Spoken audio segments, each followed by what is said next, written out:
ପ୍ରାର୍ଥନା ଏବଂ ବାକ୍ୟ ଏହି ଦୁଇଟି ଗୁରୁତ୍ୱପୂର୍ଣ୍ଣ ବିଷୟ ଜଣେ ବିଶ୍ୱାସୀ ଜୀବନରେ ଦେଖାଯିବା ଆବଶ୍ୟକ। ଜଣେ ବିଶ୍ୱାସୀ ଜୀବନରେ ଯେତେବେଳେ ପ୍ରାର୍ଥନାକୁ ଗୁରୁତ୍ୱପୂର୍ଣ୍ଣ ଭାବେ ନିଜ ଜୀବନରେ ଗ୍ରହଣ କରିଥାଏ, ପ୍ରଭୁଙ୍କୁ ପ୍ରାର୍ଥନା କରିବା ଅର୍ଥାତ୍ ଯେଉଁ ପ୍ରଭୁଙ୍କୁ ସେ ବିଶ୍ୱାସ କରିଛି ସେହି ପ୍ରଭୁଙ୍କ ଠାରେ ନିବିଡ଼ ସମ୍ପର୍କ ସ୍ଥାପନ କରିବାର ଗୋଟିଏ ମାଧ୍ୟମ ହେଉଛି ପ୍ରାର୍ଥନା। ପ୍ରାର୍ଥନା ଦ୍ୱାରା ନିଜର ସମସ୍ତ କଥା ସମସ୍ତ ବିଷୟ ସେ ପ୍ରଭୁଙ୍କୁ ଜଣାଇଥାଏ। ତେଣୁ ଜଣେ ବିଶ୍ୱାସୀ ସର୍ବଦା ପ୍ରାର୍ଥନାମୟ ଜୀବନ ରହିବା ସହିତ ବାକ୍ୟ ଅଧ୍ୟୟନ ବାକ୍ୟ ପଠନ ଯେତେବେଳେ ପ୍ରାର୍ଥନା କରେ ସେତେବେଳେ ପ୍ରଭୁଙ୍କୁ କହିବା ବିଷୟ, କିନ୍ତୁ ଯେତେବେଳେ ସେ ବାକ୍ୟ ଅଧ୍ୟୟନ କରେ ପ୍ରଭୁଙ୍କର ବାକ୍ୟରୁ, ତାହେଲେ ପ୍ରଭୁଙ୍କର ସେଇ ବାକ୍ୟ ବା ପ୍ରଭୁଙ୍କର କଥା ଶୁଣିବାର ବିଷୟ ହୋଇଥାଏ। ତେଣୁକରି ପ୍ରତ୍ୟେକ ବିଶ୍ୱାସୀମାନେ ପ୍ରଭୁଙ୍କର ବାକ୍ୟର ରବକୁ ସେମାନେ ଶୁଣିଥାନ୍ତି ବାକ୍ୟ ଦ୍ୱାରା, ବାଇବେଲ ପଢ଼ିବା ଦ୍ୱାରା। ତେଣୁକରି ବାକ୍ୟ ଅଧ୍ୟୟନ ହେଉଛି ଏକ ଗୁରୁତ୍ୱପୂର୍ଣ୍ଣ ବିଷୟ। ଯେଉଁ ଯେଉଁ ବିଷୟ ଆମେ ଜାଣିବା ପ୍ରଭୁଙ୍କର ବିଷୟରେ, ନିଗୁଢ଼ ବିଷୟ, ପ୍ରଭୁଙ୍କର ଯୋଜନା, ପ୍ରଭୁଙ୍କର ଇଚ୍ଛା ଆମ ଜୀବନରେ କ'ଣ ଅଛି, ଏସବୁ ବାକ୍ୟ ଦ୍ୱାରା ଆମେ ଜାଣିପାରିବା। ବାକ୍ୟର ସତ୍ୟତାରେ ଆମେ ଆଗକୁ ବଢ଼ିପାରିବା। ଆମେ ଯଦି ପାଠ କରିବା ନାହିଁ, ପ୍ରଭୁଙ୍କର ବାକ୍ୟ ଶୁଣିବା ନାହିଁ, ତାହେଲେ ପ୍ରଭୁଙ୍କର ସହିତ ଏକ ନିବିଡ଼ ସମ୍ପର୍କ ଆମର ହେବ ନାହିଁ। ତେଣୁକରି ପ୍ରଭୁ ଯୀଶୁଖ୍ରୀଷ୍ଟଙ୍କୁ ବିଶ୍ୱାସ କଲା ପରେ ପ୍ରଭୁ ଯୀଶୁଖ୍ରୀଷ୍ଟଙ୍କର ସହିତ ଘନିଷ୍ଠତାର ସହ ସମ୍ପର୍କ ଯଦି ସ୍ଥାପନ କରିବାର ଅଛି, ତାହେଲେ ଆମମାନଙ୍କର ବ୍ୟକ୍ତିଗତ ଜୀବନରେ ପ୍ରାର୍ଥନା ଏବଂ ବାକ୍ୟ ଅଧ୍ୟୟନ ଜାରି ରଖିବାର ଅଛି।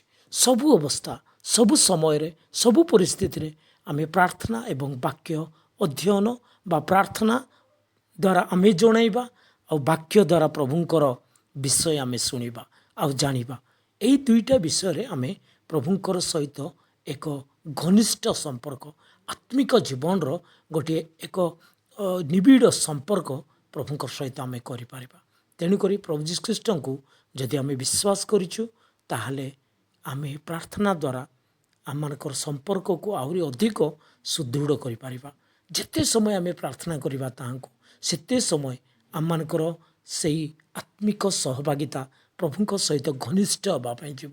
ତାପରେ ଆମେ ଯେତେ ସମୟ ତାଙ୍କର ରବ ଶୁଣିବା, ତାଙ୍କର ବାକ୍ୟ ଶୁଣିବା, ତାହେଲେ ପ୍ରଭୁ ଆମମାନଙ୍କୁ କଥା କହିଥାନ୍ତି, ପ୍ରଭୁ ଆମମାନଙ୍କୁ ଜଣାଇଥାନ୍ତି ତାହାଙ୍କର ଇଚ୍ଛା, ତାଙ୍କର ଯୋଜନା ଆମ ଜୀବନରେ, ପୁଣି ପ୍ରତ୍ୟେକ ସତ୍ୟତା ଆମ ଜୀବନର। ତେଣୁ ବାକ୍ୟ ପଢ଼ିବାର ଅଛି ବା ବାକ୍ୟ ଶୁଣିବାର ଅଛି। ଯେତେବେଳେ ଆମେ ବାକ୍ୟ ଶୁଣିବା ତେବେ ହିଁ ବିଶ୍ୱାସ ଜାତ ହୁଏ, କାରଣ ପ୍ରଭୁଙ୍କର ବାକ୍ୟରେ କୁହାଯାଇଛି ଶ୍ରବଣରୁ ବିଶ୍ୱାସ ଜାତ। ତେଣୁକରି ପ୍ରିୟମାନେ, ଆମେ ଅଧିକରୁ ଅଧିକ ତାହାଙ୍କର ବାକ୍ୟ ଶୁଣିବା, ତାହାଙ୍କର ବାକ୍ୟ ଜାଣିବା, ତାଙ୍କର ସତ୍ୟତା ଜାଣିବା, ତା ସହିତ ଆମର ଦୁର୍ବଳତାକୁ, ପାପକୁ, ଆମର ଅବସ୍ଥା ପରିସ୍ଥିତିକୁ ପ୍ରାର୍ଥନାର ସହିତ ତାହାଙ୍କୁ ଜଣାଇବା। ତେଣୁକରି ବାକ୍ୟ ଅଧ୍ୟୟନ ଆଉ ପ୍ରାର୍ଥନା ଆମ ଜୀବନରେ ବହୁତ ପରିମାଣରେ ଗୁରୁତ୍ୱପୂର୍ଣ୍ଣ ଭାବେ ଆବଶ୍ୟକତା ରହିଛି। ତେଣୁକରି ଆମମାନେ ପ୍ରଭୁଙ୍କର ନିକଟତର ହୋଇ ପ୍ରଭୁଙ୍କର ସହିତ ଜଡ଼ିତ ହୋଇ ଯଦି ବଞ୍ଚିବାର ଅଛି, ତାହେଲେ ଆମମାନଙ୍କୁ ଏହି ଦୁଇଟି ବିଷୟ ଅନବରତ ନିରନ୍ତର କରିବାର ଅଛି, ବାକ୍ୟ ଅଧ୍ୟୟନ ଆଉ ପ୍ରାର୍ଥନା। ତେଣୁ ଏ ଦୁଇଟା ବିଷୟ ଦ୍ୱାରା ଆମମାନଙ୍କର ସମ୍ପର୍କ ନିଗୁଢ଼ ବିଷୟ ସବୁ ପ୍ରଭୁଙ୍କର ଜାଣି ଆମମାନଙ୍କର ବିଷୟ ସବୁ ଜଣାଇ ଗୋଟେ ଉତ୍ତମ ସହଭାଗିତାରେ ଆଗକୁ ବଢ଼ି ହେବ। ତେଣୁ ପ୍ରଭୁ ଆମମାନଙ୍କୁ ସାହାଯ୍ୟ କରନ୍ତୁ, ଆମମାନଙ୍କର ଆତ୍ମିକ ଜୀବନକୁ ପ୍ରାର୍ଥନାରେ ଏବଂ ବାକ୍ୟ ଅଧ୍ୟୟନରେ ଆଗକୁ କରିବା ପାଇଁ ପ୍ରଭୁ ଆମମାନଙ୍କୁ ସାହାଯ୍ୟ କରନ୍ତୁ। ଯଦି ଏପର୍ଯ୍ୟନ୍ତ ସେହି ପ୍ରଭୁ ଯୀଶୁଖ୍ରୀଷ୍ଟଙ୍କୁ ବିଶ୍ୱାସ କରିନାହାନ୍ତି ନିଜର ବ୍ୟକ୍ତିଗତ ତ୍ରାଣକର୍ତ୍ତା ବୋଲି, ତାହେଲେ ପ୍ରଭୁ ଯୀଶୁଖ୍ରୀଷ୍ଟଙ୍କୁ ନିଜର ବ୍ୟକ୍ତିଗତ ତ୍ରାଣକର୍ତ୍ତା ବୋଲି ବିଶ୍ୱାସ କରନ୍ତୁ। କାରଣ ସେ ଆପଣଙ୍କୁ ପ୍ରେମ କରି ନିଜ ଜୀବନ ଦେଇଛନ୍ତି ଆଉ ମରି 3 ଦିନ ପରେ ଉଠିଛନ୍ତି। ଏକମାତ୍ର ପ୍ରଭୁ ଏ ପୃଥିବୀର, ଏକମାତ୍ର ଉଦ୍ଧାରକର୍ତ୍ତା, ମୁକ୍ତିଦାତା, ପ୍ରେମକାରୀ ପ୍ରଭୁ। ତେଣୁ ସେହି ପ୍ରଭୁଙ୍କୁ ନିଜର ପ୍ରଭୁ ଭାବେ ସ୍ୱୀକାର କରନ୍ତୁ, ହୃଦୟରେ ସ୍ଥାନ ଦିଅନ୍ତୁ।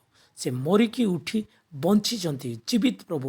ସେ ଜାଣୁଛନ୍ତି ଆପଣଙ୍କର ପ୍ରତ୍ୟେକ ବିଷୟ ଆଉ ସେ ଆପଣଙ୍କର ହୃଦୟରେ ରହିବା ପାଇଁ ଚାହୁଁଛନ୍ତି, ଆପଣଙ୍କ ସହିତ ନିବିଡ଼ ସମ୍ପର୍କ ସ୍ଥାପନ କରିବା ପାଇଁ ଚାହୁଁଛନ୍ତି। ତେଣୁକରି ତାହାଙ୍କୁ ବିଶ୍ୱାସ କରନ୍ତୁ, ଗ୍ରହଣ କରନ୍ତୁ। ତାହାଙ୍କର ସତ୍ୟ ଜୀବନ୍ତ ବାକ୍ୟ ଦ୍ୱାରା ଆଗକୁ ଭରସାରେ ପୁଣି ଆଗକୁ ଆତ୍ମିକ ଜୀବନରେ ସୁଦୃଢ଼ ହୋଇ ସହଭାଗିତାପୂର୍ଣ୍ଣ ହୋଇ ଆଗକୁ ବଢ଼ନ୍ତୁ। ପ୍ରଭୁ ଆପଣଙ୍କୁ ଆଶୀର୍ବାଦ କରନ୍ତୁ।